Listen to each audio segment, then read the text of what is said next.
কিরে তুই তো আমার মাথাটা গরম করে এলাস। আমার তো চাইলি 400 টাকা, ওর তো চাইলি 40 টাকা। ওই বেটা যাবি? কই যাবেন ভাই? চাঁদপুর যাবি? হ্যাঁ ভাই যাবো তো। ভাড়া কত? ভাই 400 টাকা। বেটা মজা লস, 40 টাকার ভাড়া 400 টাকা চাস? তুই আমার মতন পাইছস?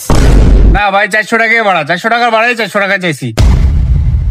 ভাইয়া চাঁদপুর যাবেন? জি ভাইয়া যাবো তো। ভাইয়া ভাড়া কত? ভাইয়া 40 টাকা। কিরে তুই তো আমার মাথাটা গরম করে এলাস। আমার তো চাইলি 400 টাকা, ওর তো চাইলি 40 টাকা। তোর সমস্যা কি? ভাই আপনি আবার একটু চিন্তা করে দেখেন তো, আপনি ফার্স্টে আইসে আমারে কি জিজ্ঞেস করছেন? কি জিজ্ঞেস করছি? আপনি আমারে আইসে বলছেন ওই বেটা যাবি? এটা কোনো ব্যবহার ভাই বলেন?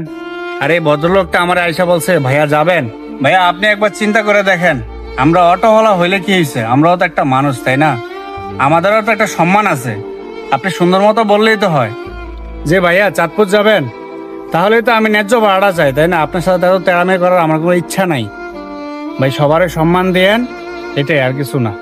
তো বন্ধুরা, মানুষকে মানুষ ভাবতে শিখুন, কখনো কারো কাজ নিয়ে কাউকে ছোট করে দেখবেন না। ধন্যবাদ।